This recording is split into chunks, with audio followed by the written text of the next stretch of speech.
रुग्णालयात फोनची रिंग वाजली आणि एका तातडीच्या शस्त्रक्रियेसाठी डॉक्टरांना बोलवण्यात आलं. निरोप मिळताच डॉक्टर धावतच रुग्णालयात पोहोचले. त्यांनी घाईघाईने कपडे बदलले आणि ते थेट ऑपरेशन थिएटरच्या दिशेने निघाले. तिथे रुग्णाचा पिता अस्वस्थ होऊन फेऱ्या मारत होता. डॉक्टरांना पाहताच त्याचा बांध फुटला आणि ते रागाने ओरडले, तुम्हाला यायला इतका उशीर का झाला? तुम्हाला माहित नाही का माझा मुलगा मृत्यूशी झुंज देतोय? जबाबदारी नावाची काही गोष्ट आहे की नाही? डॉक्टरांच्या चेहऱ्यावर मात्र कमालीची शांतता होती. त्यांनी स्मित हास्य करत अत्यंत नम्रपणे माफी मागितली. मी रुग्णालयात नव्हतो. कॉल आल्यावर मी धावत आलो आहे. आता कृपया शांत राहा, जेणेकरून मी माझं काम व्यवस्थित करू शकेन. वडील तरीही रागातच म्हणाले, शांत राहू? जर तुमचा मुलगा आत असता तर तुम्ही शांत राहिला असता का? यावर डॉक्टरांनी डोळे मिटले आणि शांतपणे उत्तर दिलं, श्रीमद भगवद्गीतेत स्वतः श्रीकृष्णाने सांगितलं आहे, ज्याचा जन्म झाला आहे त्याचा मृत्यू अटळ आहे आणि शरीर हे नश्वर आहे. आपण फक्त कर्म करू शकतो, फळाची अपेक्षा नाही. मी तुमच्या मुलाला वाचवण्याचा पूर्ण प्रयत्न करेन, बाकी त्या श्रीकृष्णाची इच्छा.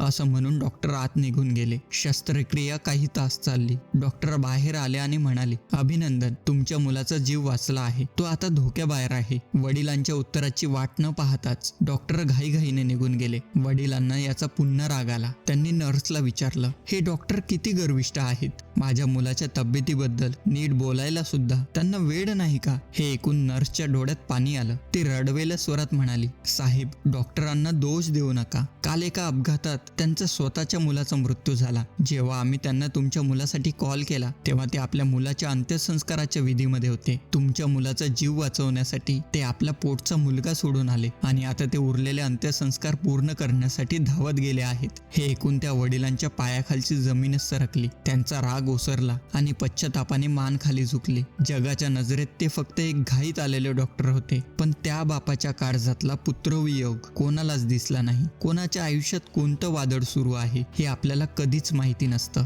त्यामुळे कोणावरही निर्णय घेण्याआधी किंवा बोलण्याआधी 100 वेळा विचार करा. शेवटी जीवनाच्या रणांगणात लढताना संयम आणि करुणा हीच खरी शस्त्रे आहेत. कारण मूक वेदना सोसून कर्तव्यावर हजर राहणारेच खऱ्या अर्थाने माणसं असतात.